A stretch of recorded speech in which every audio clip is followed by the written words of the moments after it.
আসসালামু আলাইকুম সুপ্রিয় সুধী, সবাইকে জানাই পবিত্র ঈদুল ফিতরের শুভেচ্ছা। আপনারা কে কোথায় থেকে দেখছেন কমেন্ট বক্সে জানাবেন।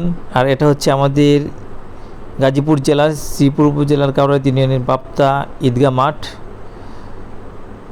প্রায় শতবর্ষী পুরনো এই মাঠ। এই মাঠটি প্রতিষ্ঠিত হয়েছে 1956 সালের দিকে এবং আমাদের সম্পূর্ণ গ্রামের মধ্যে একটি মাঠ এবং এটা আমাদের গ্রামের একটি ঐক্যের প্রতীক।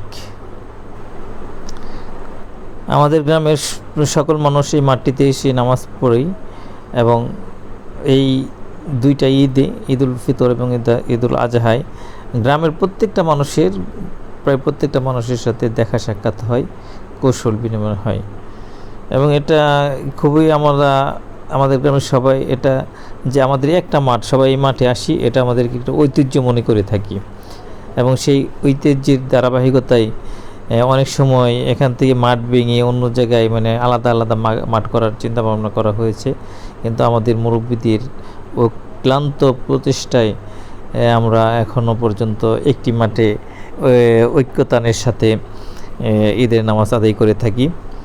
এটা আমি মনে করি যে এটা খুবই ইতিবাচক একটা দিক আমাদের। আল্লাহর রহমতে আমরা এখনও ঐক্যের সাথে আছি, ঐক্যবদ্ধ থাকতে আমরা সামনেও সচেষ্ট থাকব। আর এই মাঠের মধ্যে অন্যান্য বছরের চাইতে এবারের একটা বিশেষত্ব হচ্ছে যে এবার অনেকটা জায়গা জুড়ে সামিয়ানা বিছানো হয়েছে, নিচে জায়নামাজ বিছিয়ে দেওয়া হয়েছে মুসল্লিদের সুবিধার্থে।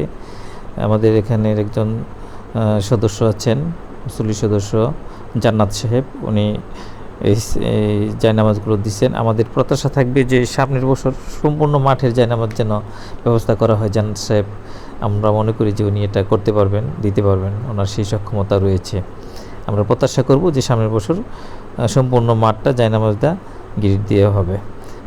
এখানে আমরা দেখতে পাচ্ছি যে হুজুরের জন্য যে টাকা উত্তোলন করা হয়েছে সেগুলোর ব্যবস্থাপনা করা হচ্ছে।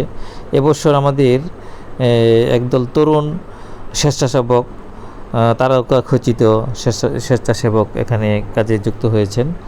তাদের কাজগুলো খুবই দ্রুততম ঘটেছে এবার মনে হয়েছিল। আর এখন ইমাম সাহেব ওনার পাগড়ি খুলে নিয়েছেন, একটু কিছুক্ষণের মধ্যেই হয়তো আমাদের মুসল্লিদের কাছ থেকে বিদায় নেবেন, সে পর্যায়ে রয়েছেন। ঈদ পরবর্তী সময় এখন সবাই একজন আরেকজনের সাথে কোলাকুলিতে ব্যস্ত। এটা আসলে আমাদের ঈদের একটা বিশেষত্ব যে আমরা আসলে ঈদের সময় একে অপরের সাথে কাঁধে কাঁধ মিলাই, কাউকে ছোট করে দেখি না, কাউকে বড় করে দেখি না, ধনী গরিব বড় ছোট নির্বিশেষে সবাই একে অপরের সাথে হাসি মুখে কোলাকুলি করে থাকি, বুক মিলিয়ে থাকি। তো আপনারা যারা দেখছেন সবাইকে ধন্যবাদ। আর ভিডিওটি কেমন লেগেছে কমেন্ট বক্সে জানাবেন। আসসালামু আলাইকুম।